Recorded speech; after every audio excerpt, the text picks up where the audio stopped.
When you enter a trick ladder contest, you'll see a judge as well as a square marked out on the floor, and this square is called the trick box. You'll need to enter into the trick box in order to perform each trick. Now you don't need to remember the order of the tricks because when you step into the trick box, the judge will call out the name of the trick that you need to perform next. When you are in the trick box, make sure you only throw the yo-yo when you are attempting a trick, because any throw that you do while in the trick box will be considered an attempt. When you're outside the trick box, among other things, you can make sure that your yo-yo is working properly, you can adjust your string tension, you can clear a messy bind. Just make sure you don't practice the tricks for the trick ladder, or else you may be penalized with a miss. And so you get one attempt per trick, and you continue on through the ladder until you either miss 2 tricks or you complete the ladder. And so on the first miss, you'll bypass that trick and move on to the next trick, and after the second miss, you are finished.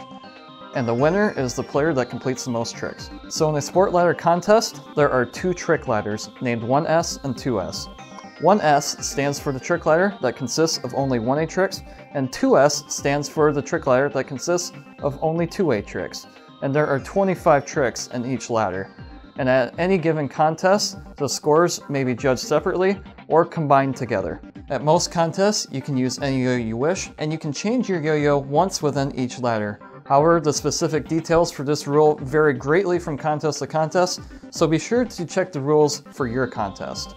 In either division, a trick is considered missed if the trick is done incorrectly or if the yo-yo fails to return to the hand. In the 1S division, any failed string hits will also be considered a miss.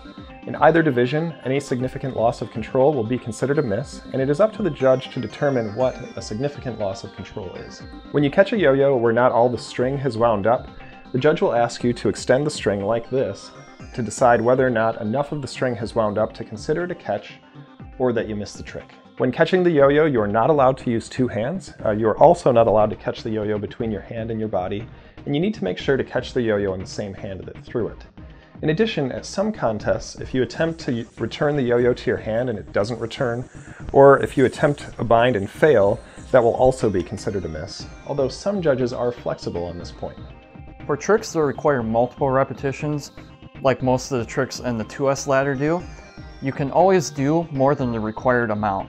But be aware that if you make a mistake on a repetition that happens after the required number of repetitions, it will still be considered a missed trick.